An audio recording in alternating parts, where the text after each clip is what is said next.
Water, earth, air.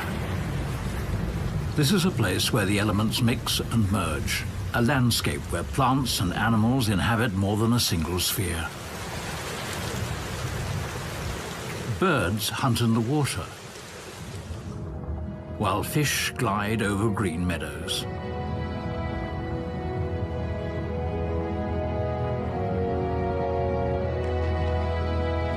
And land animals often lose the ground under their feet. Fog is an almost constant companion. But just as often, reflections of the sun will gleam up through the canopy.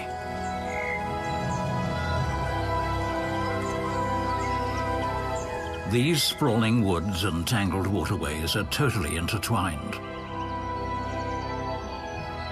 This could be Amazonia, the Orinoco, or the Rio Paraná.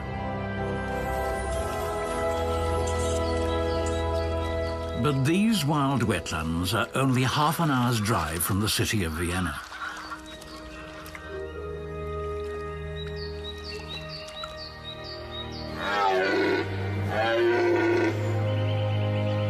The Morava's wooded floodplain is among the last untamed riverscapes in the heart of Europe.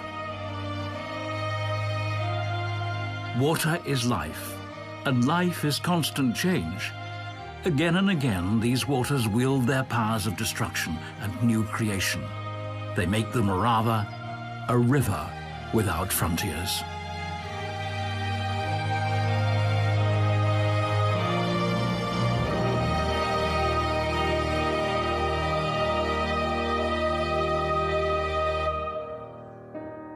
There's no river without banks. But the Morava's banks are as movable as the river's rising and sinking waters. No man-made barrier can safely rein them in, and bursting dams have come as sudden reminders of man's vulnerability.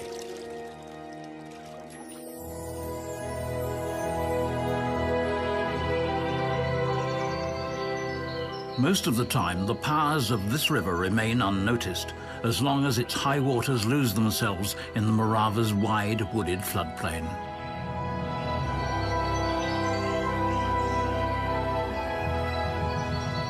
But the regulars know that these woodlands will often take a footpath.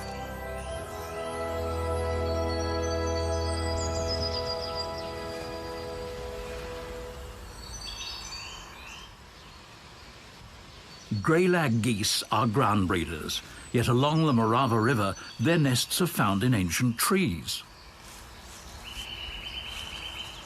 It's a lesson learned through countless generations.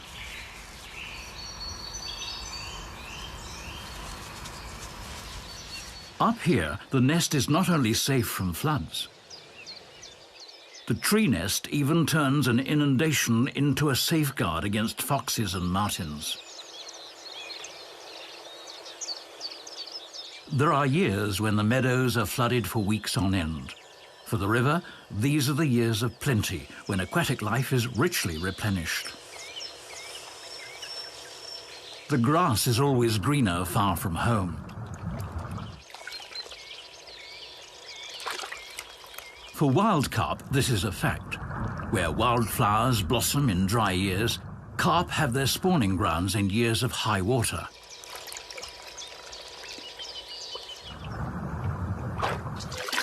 First, the carp arrive on the flooded meadows one by one.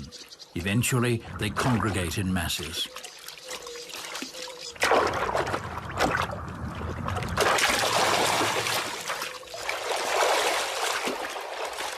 In their courtship, males and females rub their bodies against each other until the females release their eggs. Just a few days later, millions of larvae hatch from these eggs.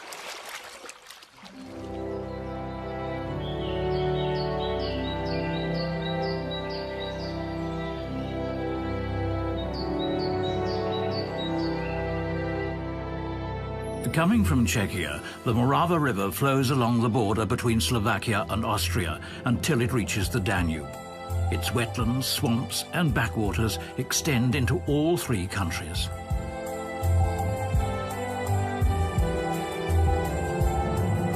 Here, the former Iron Curtain has turned into a green corridor.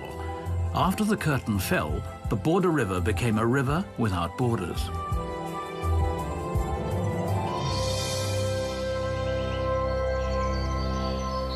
When a high-pressure system broods over Central Europe, the Morava's current becomes gentler. The river mirrors what happens in the skies, its flow of water depending on the flow of clouds. This spring, rain clouds are rare. By early summer, the floodplains begin to dry out, but a few stagnant pools are left. As long as there is a connection to the river, carp and other fish can come and go.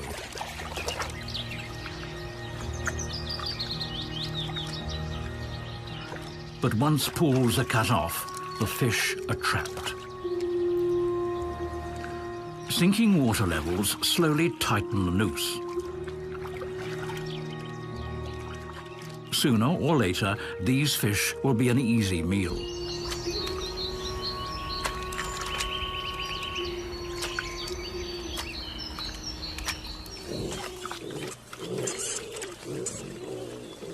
Nothing that's good for a meal will escape these noses, and nursing mothers are voracious.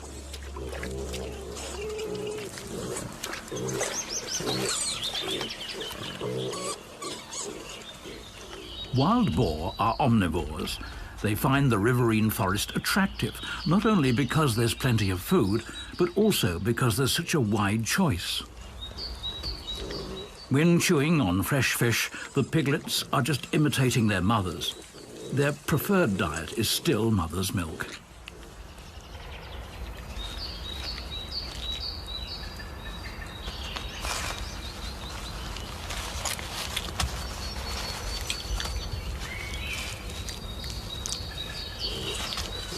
The mothers have to come up with enormous amounts of milk, so they can't be bothered while eating.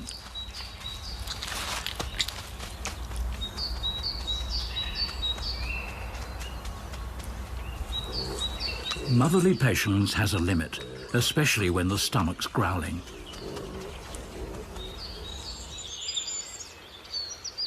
Only a couple of weeks ago, this forest floor was a backwater, but now fresh greenery is sprouting.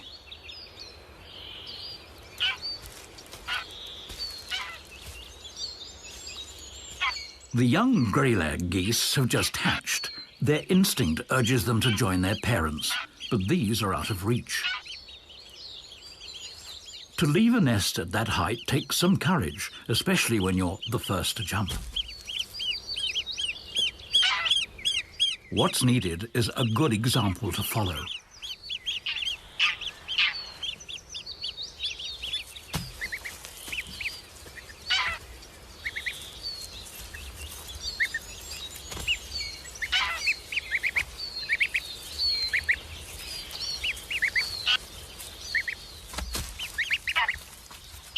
The parents usher the little ones on. The forest floor is a dangerous place. There's always a risk of a fox or a mountain turning up. The goose family heads straight for the water. Here they feel safe.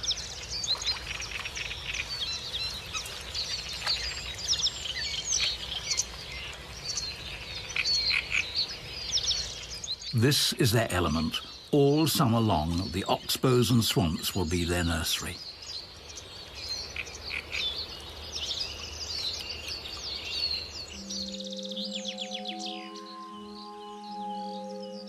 The wetland forest borders on a very different landscape, hot and dry, and quite exotic for Central Europe.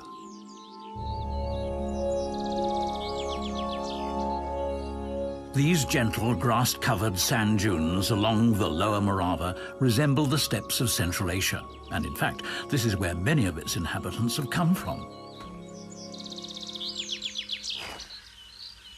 The Susliks only emerged from their winter burrows in late March, so they've only got 6 months for a full year's worth of living. This could explain why they're such fast movers.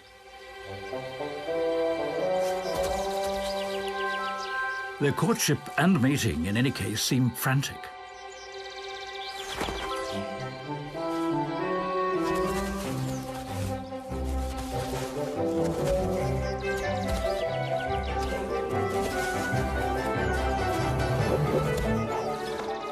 What looks like an aggressive chase is in fact the extended foreplay to a very quick act.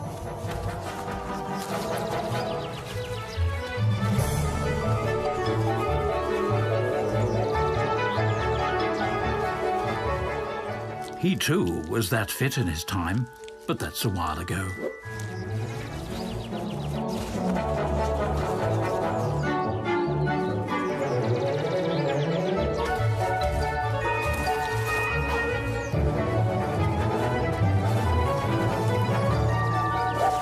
Done. That was it. Although things happen too fast to be witnessed, the evidence is there. When a Suslik female starts decorating her home, the family is about to grow. This, the second act, may take longer, but it's no less frantic than the first.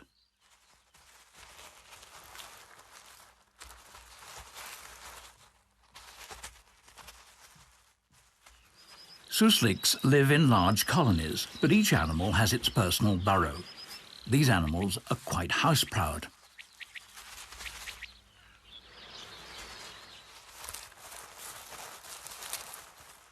In just a few days, the female will give birth and then nurse her litter for 6 weeks.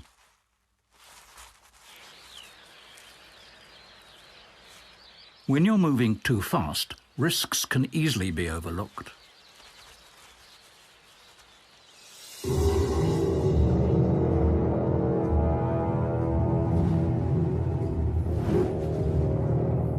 It's only been a few years since imperial eagles have been back to hunt along the Morava, and it's easy to see what attracts them.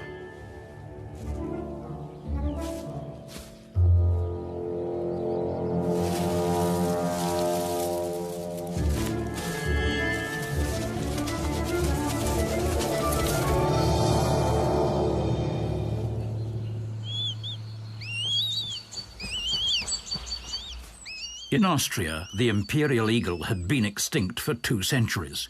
In Eastern Europe, a few populations survived. Recently, the eagles have begun to spread out westward. A few pairs now breed along the Morava River.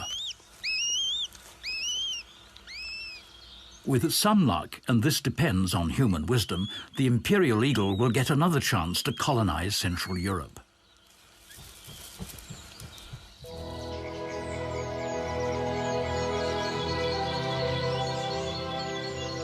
The woodlands along the river are vast and dense. Few people ever disturb this solitude. For wildlife, this green band is a sanctuary.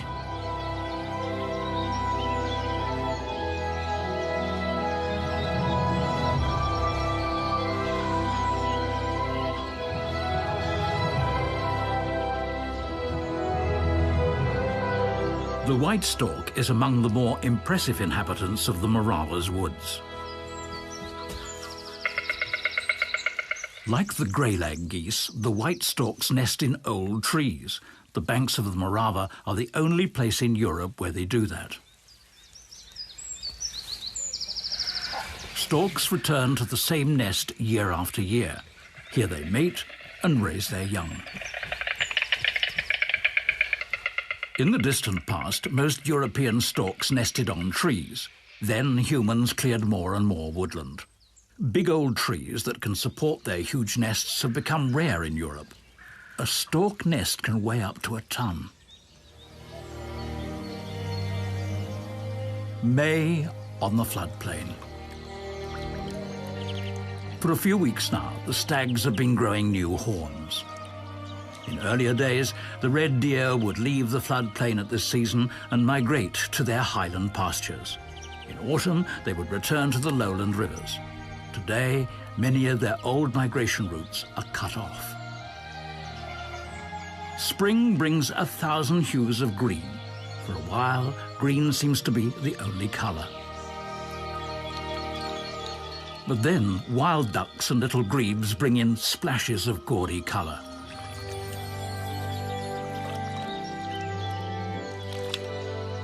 Eventually, patches of Siberian iris begin to glow in the swamps, a splendor that has become extremely rare.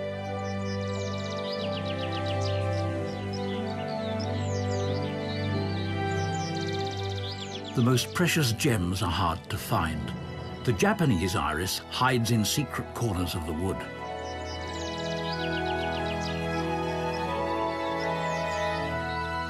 An unspectacular plant and a spectacular butterfly. What brings these two together? The southern festoon has developed a special exclusive relationship with the birthwort plant.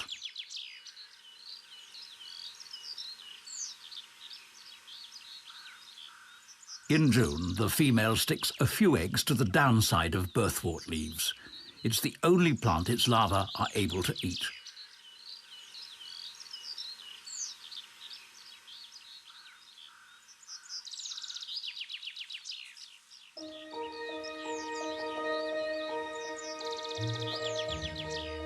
One week later, caterpillars hatch from the eggs.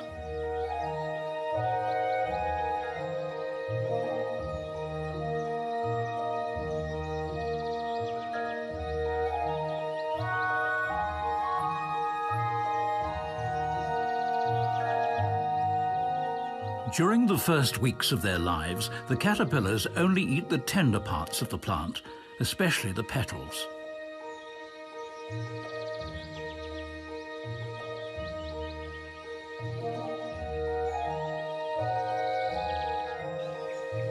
By their second molt, they've grown into voracious eating machines.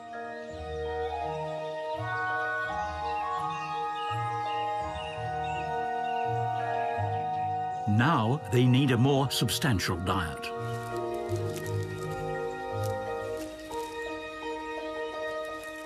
Once a caterpillar is fully grown, it produces threads of silk to attach itself to a stem. Then the caterpillar sheds its skin. Below it is a soft pupal shell which hardens in the air and will protect the pupa until it's a fully developed butterfly.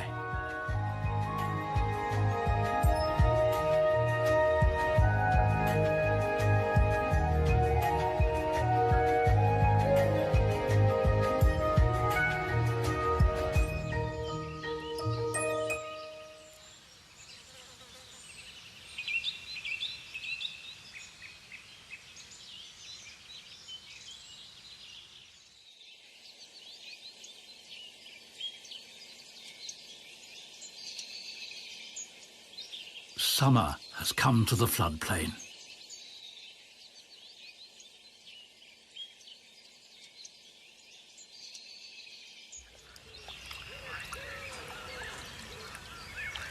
The young geese are still wearing their baby fluff, although in size they will soon be fully grown. Most of the time, the families keep to themselves, but when feeding on the swampy meadows, several of them mingle. Side by side, adults and young birds of all ages scan the ground for tasty herbs, blossoms and insects. On land, the geese are extremely watchful. The slightest disturbance will send them off towards the water.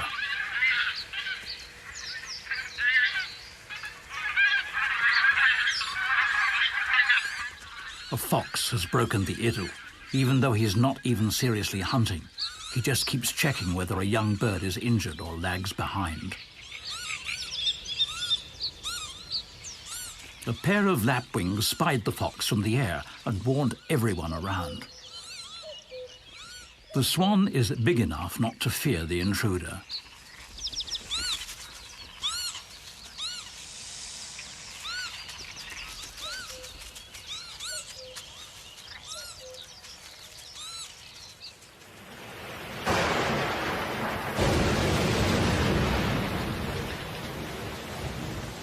Lowland storms can break out suddenly and discharge enormous energy.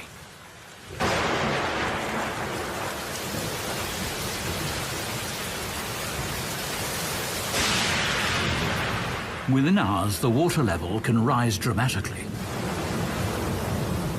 Water may be the element of life in the wetland forest, but not all animals here are aquatic. The young imperial eagles are freezing in spite of their mother's protection.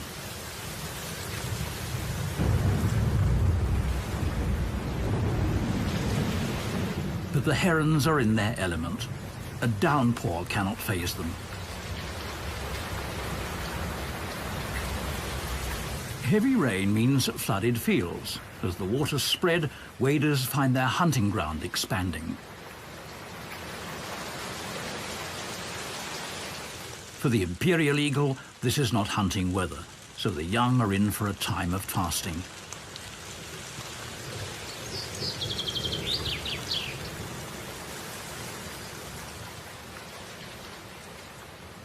Dried up oxbows and channels are filling up again. Hard-baked ground is softening.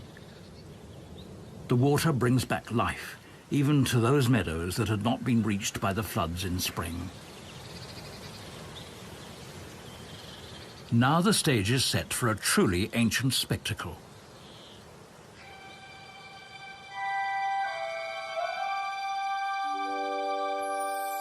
These are strange creatures from days long gone. It might be their first appearance in years.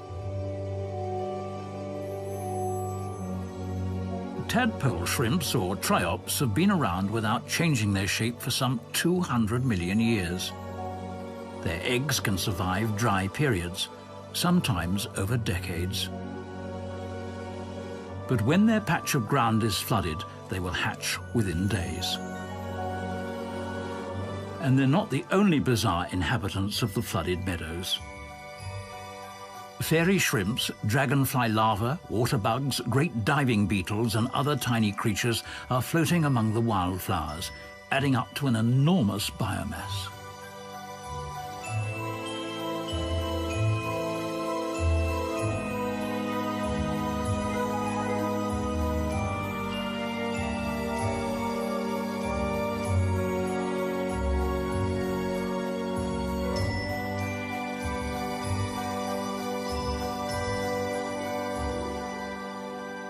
It's an abundant feeding ground for tens of thousands of young fish. In rainy years, the swarms of fry are huge.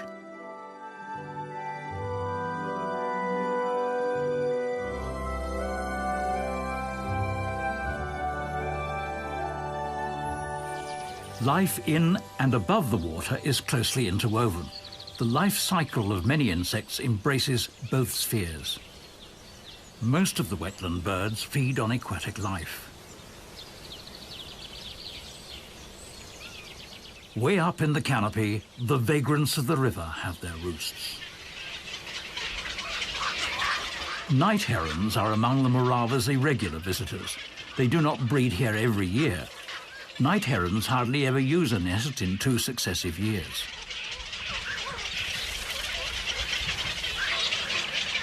For their breeding colonies, these shy birds always try to find new solitary patches of forest. Hunting for fish and amphibians may be tedious for the parents, but it's nothing compared to the actual feeding of the young.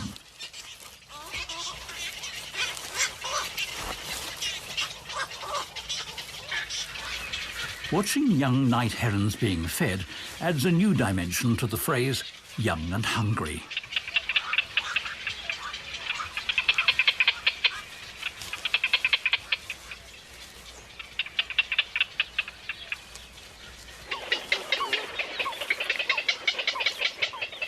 Before using their wings, the young birds must learn to hold their balance on their feet.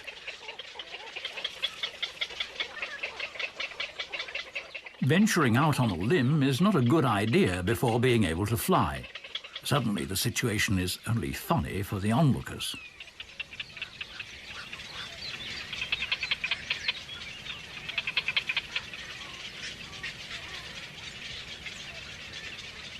But maybe that's the quickest way to learn flying.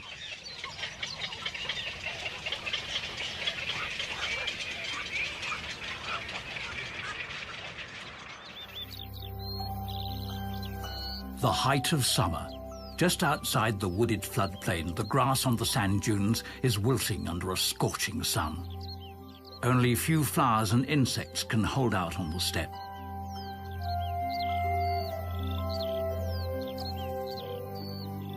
Wherever the sand is bare, the temperature is extreme, up to 60 degrees centigrade, and yet there's life here. The digger wasp feeds on nectar, but to nurture its offspring, it resorts to hunting.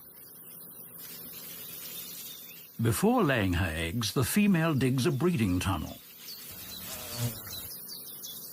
Then the wasp goes hunting for grasshoppers.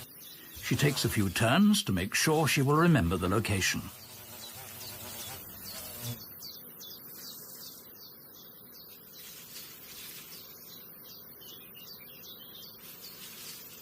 Her quarry is still alive, but paralyzed.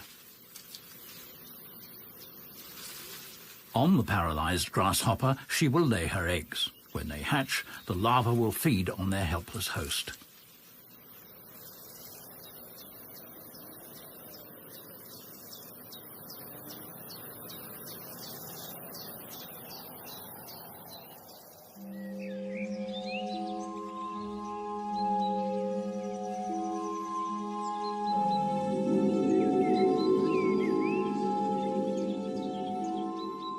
The August sun turns the floodplain into a steamy hothouse.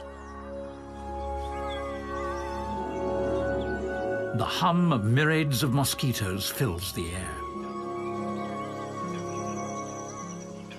In the reeds, the red deer try to hide from the heat and the mosquitoes.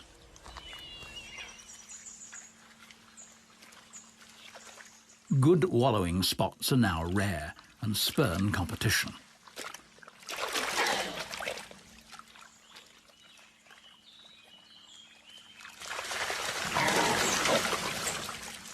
The biggest boar are always first to chill out. The mud bath is not just refreshing, it's also a shield against menacing insects.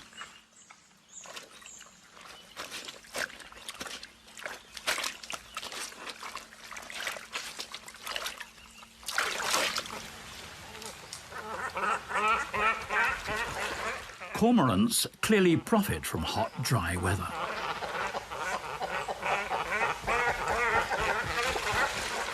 Their feathers get soaked when they fish, and they cannot fly until they are dry.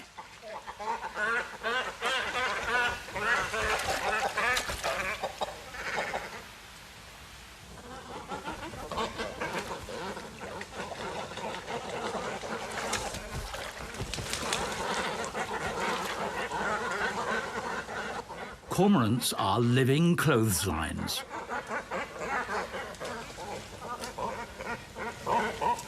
Birds sit like this for hours, absorbing the warmth of the sun and digesting their meals.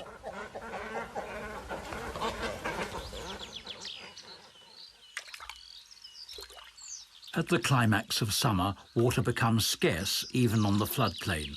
Sandbanks turn into islands, oxbows into stagnant pools.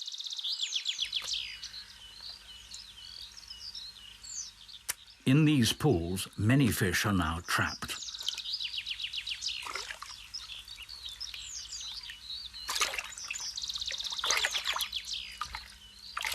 This means luck for the young night herons who have recently left the care of their parents and must now learn to hunt by themselves. Even though the low water level makes hunting easier, there's no such thing as a free meal. But hunger is a great motivator, and the young heron's learning curve is soaring.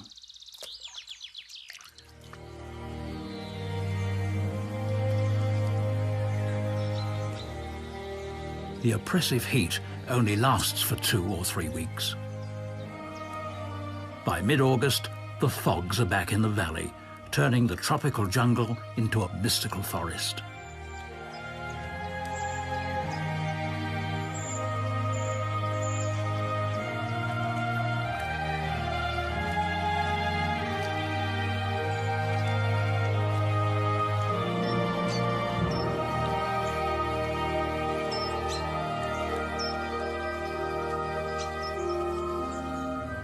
With the first fogs, the first migratory birds descend.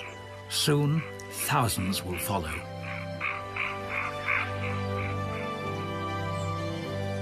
But for now, time seems to stand still. The summer is gone, and autumn hasn't really arrived. Nature is gathering strength for the winter. Around the pools, the young herons are gorging themselves with fish.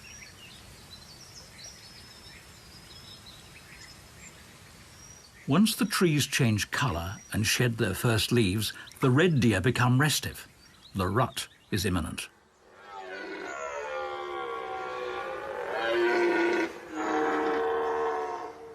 Their rough voices echo through the forest.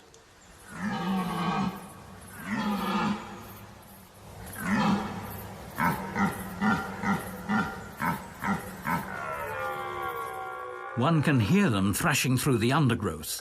They are aggressive and always on the move.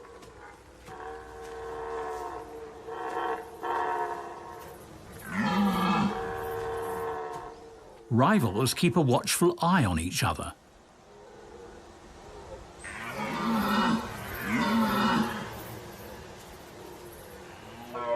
If a stag sees the slightest chance of winning a fight, it will attack.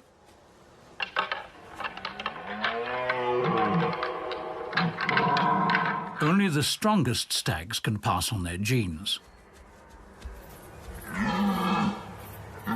The winner will father almost all the calves to be born next spring.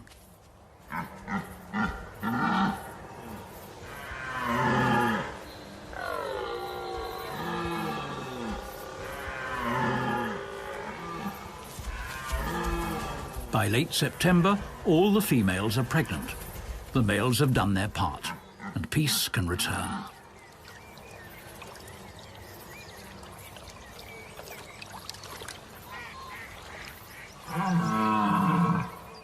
For most wild animals, the Morava River and its wetlands are not a barrier. On the contrary, for centuries the floodplain has been a crossroads and a stepping stone for wildlife migrating between the Carpathian Mountains and the Alps. Up to the middle of the last century, lots of red deer would frequent this green corridor. Meanwhile, however, migration is down to a trickle.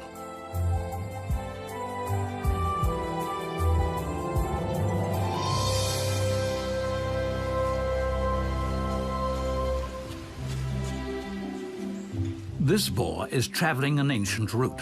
He's coming from the Carpathians and heading to the Morava's woodlands. But it's far from certain that he will ever get there. Through Central Europe's densely settled landscape, there are a few green corridors left. The big forest of Zahori, for instance, the floodplains of the Radova River, or strips of woodland that have been left standing as wind barriers to protect agricultural land. These corridors enable the crucial flow of genes between wildlife populations.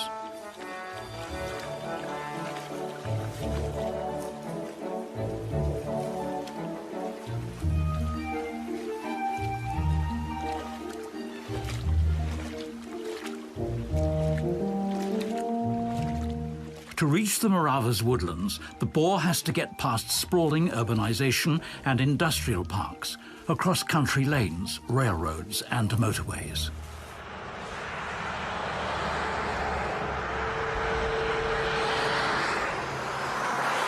The journey is full of risks, and not just for the wildlife.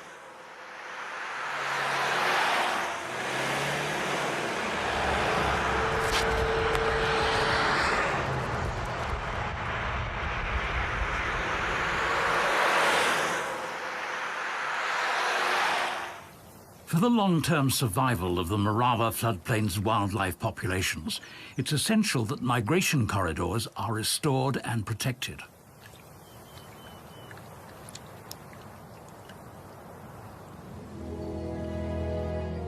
Almost unnoticed, autumn has reached the wetland forest. The lush jungle green is fading. The Morava flow is now sluggish and silent, withdrawn into a narrow bed.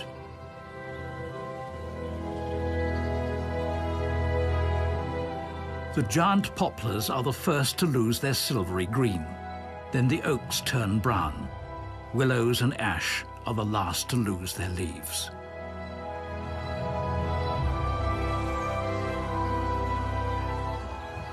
The warmth of the sun is only felt for a few hours around noon.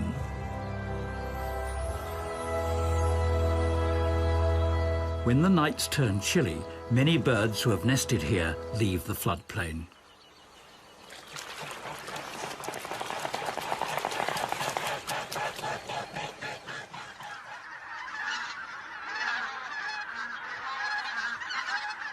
New arrivals from the Arctic take their place.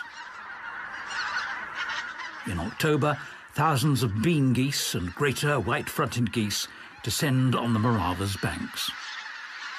They come from northern Russia and Scandinavia.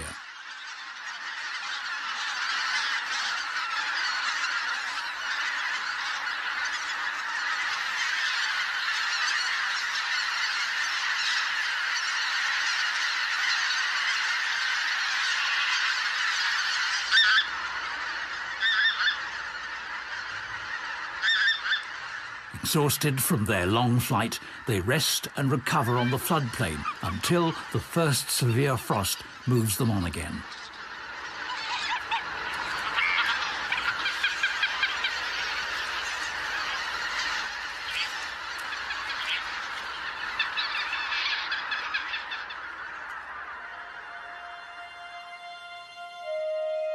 In some years, their stopover is cut short. North winds can bring frost and snow by early November.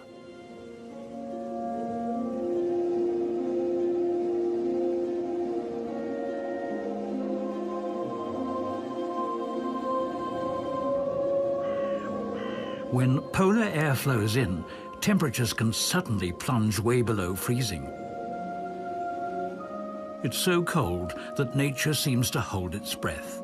Not a trace of green is left. If the frost continues for several weeks, the river begins to freeze.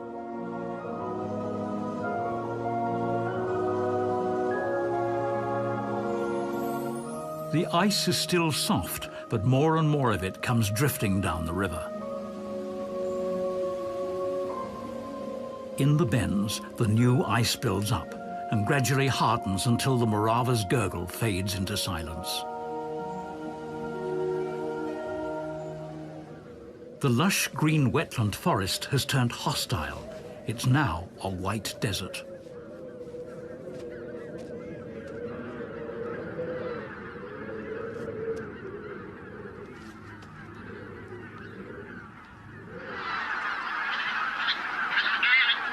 The wild geese have drawn out their stopover as long as possible.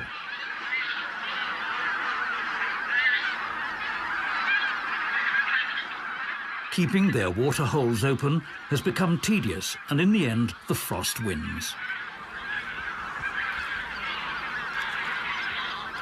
One morning, as if by secret command, they take off to the south.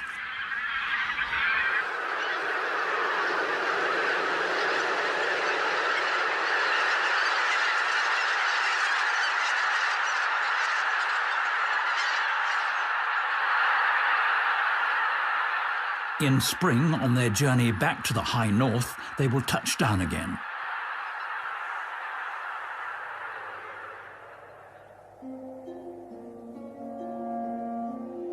The only voices on the floodplain now are those of the crows.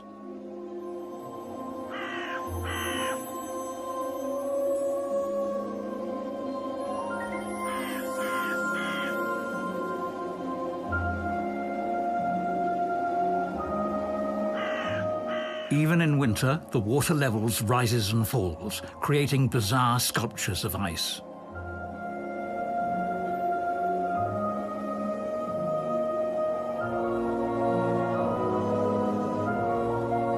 The Morava does not freeze over each winter, but when it does, the ice turns the river into a dream world.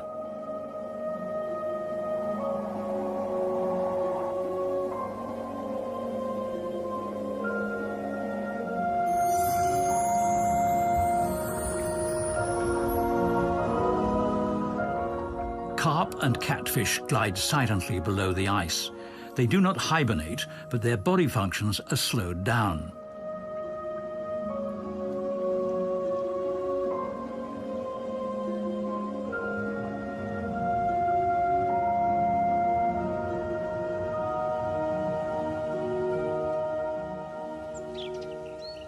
Early March, 1 or 2 weeks before the equinox. The first migrant birds return from their winter quarters.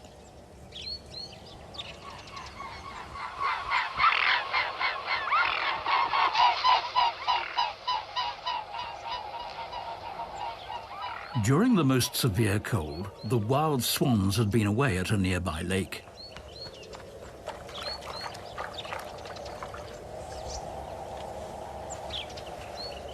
But nothing keeps them there once the ice on the oxbows turn thin and fragile.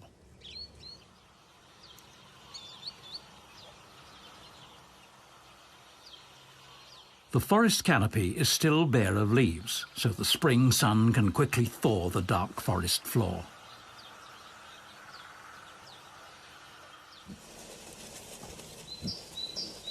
In the undergrowth, new life is stirring. The wild boar mother stays around the birth location until the little ones can run and follow her.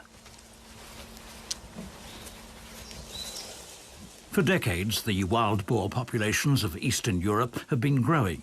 In recent years, since winters have become milder, they have begun to push westward.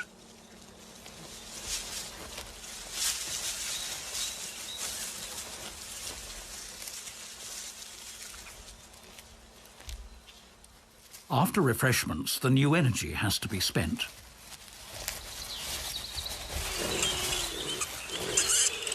It will be a long time until these two brothers will be mighty males, but a hierarchy will soon be established.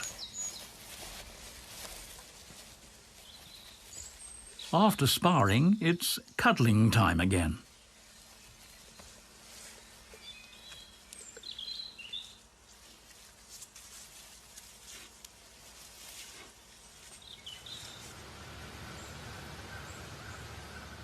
In late March, the skies suddenly get noisy. The wild geese are back. The bean and white-fronted geese will soon continue on their journey north, but the grey-lag geese have come to stay, mate and raise their young. Once a grey-lag goose, male and a female, have become a pair, they'll stay together for life. That's the rule, but obviously not one carved in stone.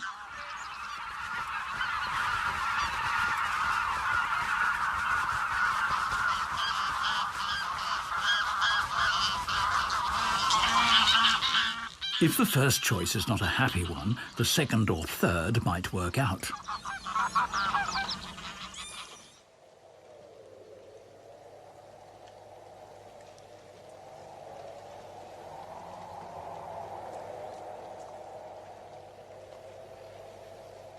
The thick ice on the river takes much longer to melt than the frozen ground, but gradually the midday sun achieves more than the night frost, and the river begins to flow again.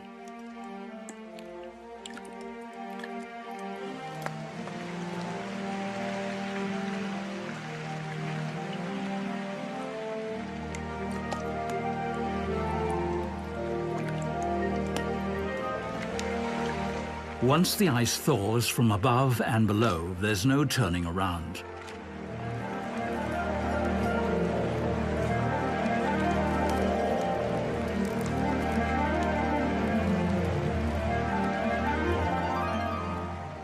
The world's no longer rigid now. Things are moving.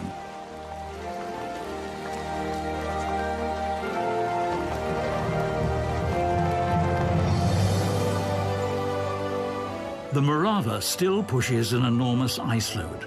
Again and again, the ice jams.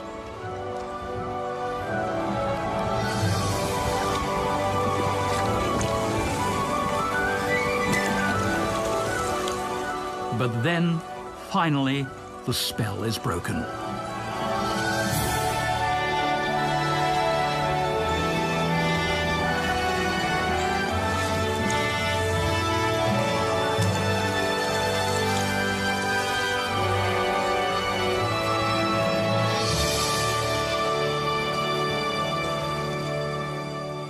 Just a day earlier, a wild animal could have crossed the river on foot.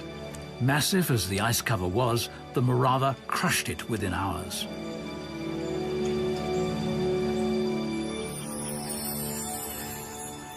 Meltwater has filled the dips and hollows, and on sunny days it quickly warms up.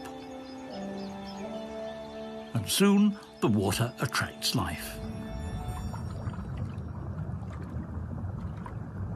Simultaneously, thousands of moor frogs leave their winter quarters to meet at these pools.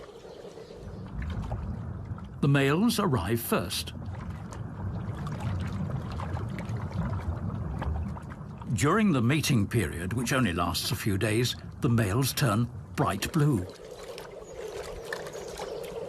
When the females arrive, the mass mating starts. Then the spawn matures in pools and puddles until tadpoles hatch. But this year, things are different. Ice and snow have hardly melted when a huge rain front rolls in from the Atlantic, all the way to Central Europe. The ground is already soaked from the snowmelt. On top of that, it rains for days without a break, all across Czechia, Slovakia, and eastern Austria. The Morava drains vast areas in all three countries.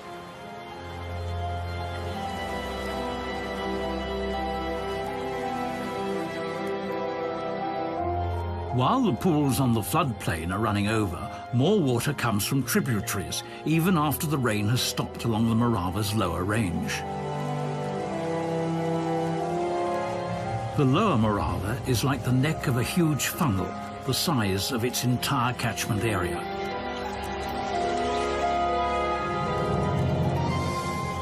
The water in the oxbows and in the floodplain is not just rising, it's shooting through old channels at a violent speed.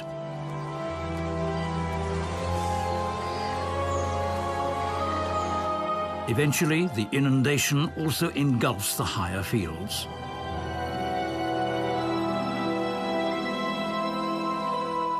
The Morava has turned into a very wide river. In places, it's 100 times wider than usual. The animals sense that this is not a normal flood. Floods like that occur once in a century. Now it's time to get out. It's a race against time.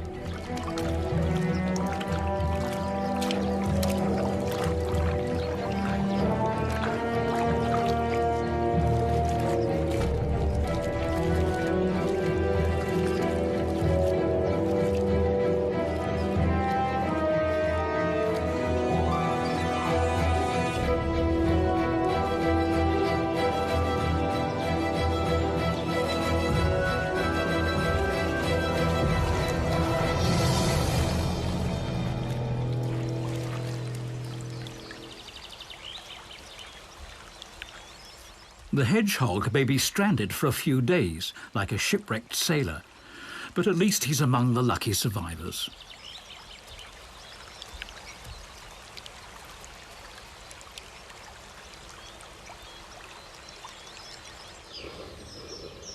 For days, the vast forest floor is several feet underwater.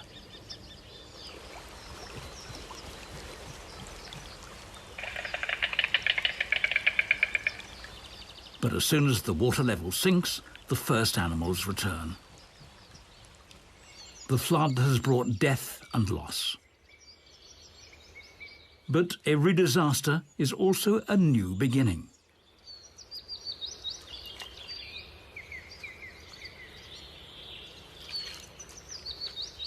Floods clear and deepen the oxbows, create new channels, and rejuvenate the wetland forest.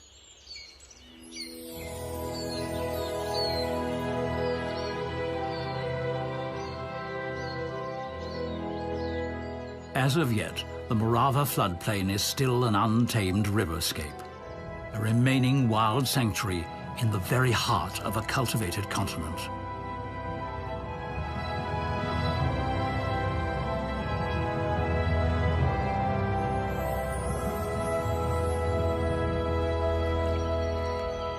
For many wild species, the Morava floodplain is more than an ideal habitat and a refuge.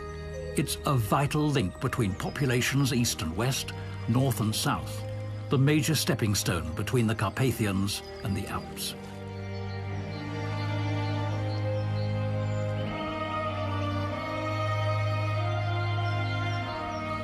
The Morava does away with border lines between dry land and water, between countries and nations, between Europe's mountain ranges, and even between continents. The Morava is indeed a river without frontiers.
Bezerro.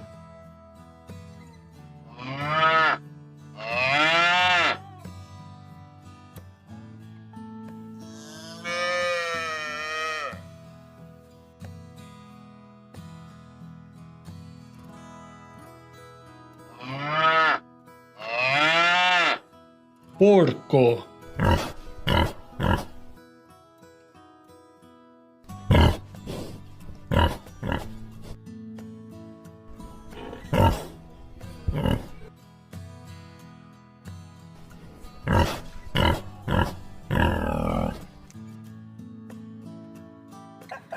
galinha,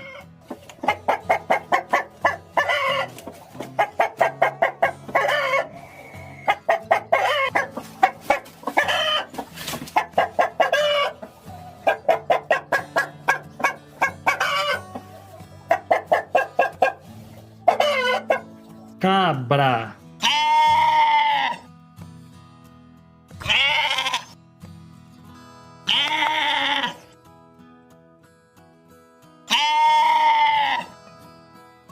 vaca,